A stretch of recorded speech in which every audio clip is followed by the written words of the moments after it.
ইনকিলাব মঞ্চের মুখপাত্র ও ঢাকা-৮ আসনের স্বতন্ত্র প্রার্থী শরীফ ওসমান হাদীকে মস্তিষ্কের জটিল অস্ত্রোপচারের জন্য সিঙ্গাপুর থেকে যুক্তরাজ্যে নেওয়ার চেষ্টা চলছে, যেখানে প্রায় ১৩ বছর আগে তালেবানের এক সন্ত্রাসীর বুলেটে মাথায় গুলিবিদ্ধ মালালা ইউসুফজাইয়ের চিকিৎসা হয়েছিল। তবে যুক্তরাজ্যে হাদীর যাত্রা সম্ভব কিনা তা নির্ভর করছে সিঙ্গাপুরের চিকিৎসকদের অনুমতির ওপর। ১৭ ডিসেম্বর ইনকিলাব মঞ্চের এক শীর্ষ নেতা ও সরকারের পক্ষ থেকে নিশ্চিত করা সূত্র জানিয়েছে, ওসমান হাদীর মাথায় যে অস্ত্রোপচার প্রয়োজন তা সিঙ্গাপুরে যথাযথভাবে করা সম্ভব নয়। ব্রিটেনের বার্মিংহামে কুইন এলিজাবেথ হাসপাতাল এই ধরনের অস্ত্রোপচারের জন্য উপযুক্ত।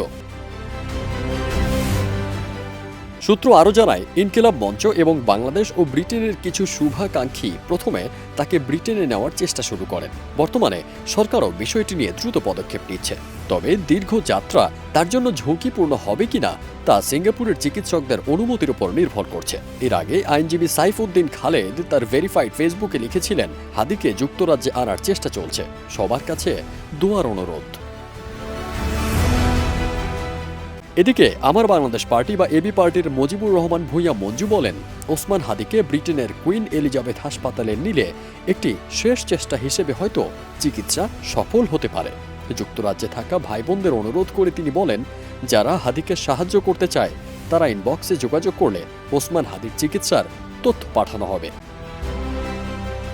ফারদিন সানি, দেশ রূপান্তর।